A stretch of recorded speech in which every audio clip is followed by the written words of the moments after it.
Welcome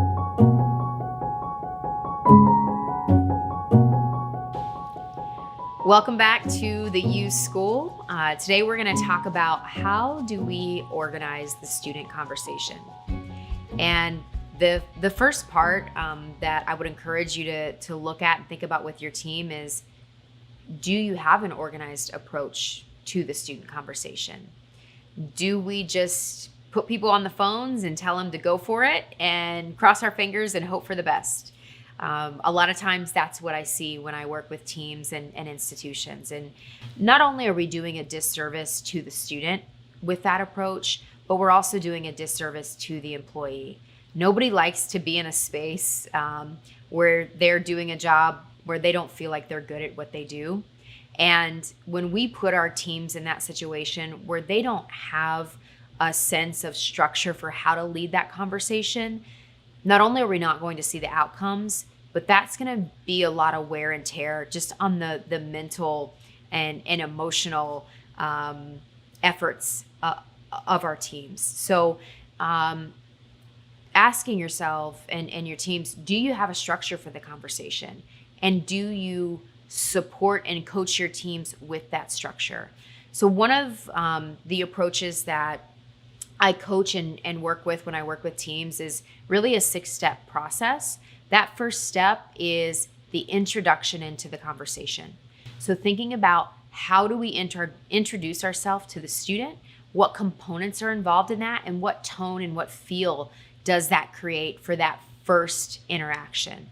How do we then transition into the conversation? So that's step 2, the transition. Sounds like a really small, simple step, but we know as human beings, within the first 30, 45 seconds of that phone interaction, if we don't feel safe or encouraged to stay on the phone, there's no need for the rest of the conversation steps to even happen, because that conversation will get shut down very quickly. Step 3 is discovery. How do we go into learning about the student? How does your team do that? What does that sound like? What skills do they have in order to really have a meaningful discovery-based conversation with the student? Step 4 is, how do we help to overcome whatever concerns that student might have in a meaningful way? So step 3, we're learning about where they're at, who they are. Step 4, we're providing information to help to overcome those concerns that might be there that would keep them from moving forward. How does your team do that? Step 5, how do we build a plan that's customized for that student? And this can be part of that closing process, that weird part of the conversation. If you hear your reps or your counselors struggle with how to transition from the conversation part to the closing part, step 5, that build the plan part of the conversation, is really where we can make that magic happen and do that in a authentic, responsible, feel-good kind of way for everybody, so that the student feels good about what's happening and your counselor or your rep feels good about employing that strategy, so that we're able to have a progressive conversation and really move that forward. Step 6, and your final step in the process, is, how do we summarize that plan? How do we summarize those next steps?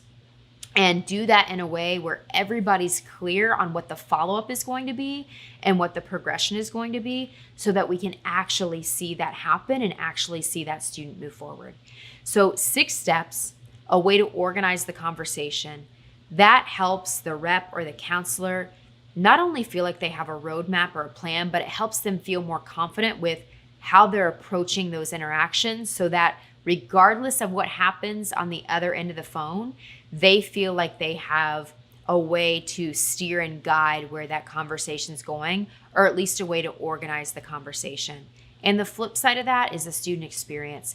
The student feels good about what's happening, the process that they're going through, because the counselor makes that feel more authentic and customized to them. So, does your team have a way to organize that conversation? If so, how are you coaching to that? And if you don't, let's talk. Let's have a conversation. I'm happy to share some best practices and ideas to begin steering you down that path. If you do have an approach or a structure that you use, but you're not sure if it's working, let's talk about that too. You can reach out to me here on LinkedIn, or you can email me directly at jashbrook@elevatehighered.org. I look forward to hearing from you.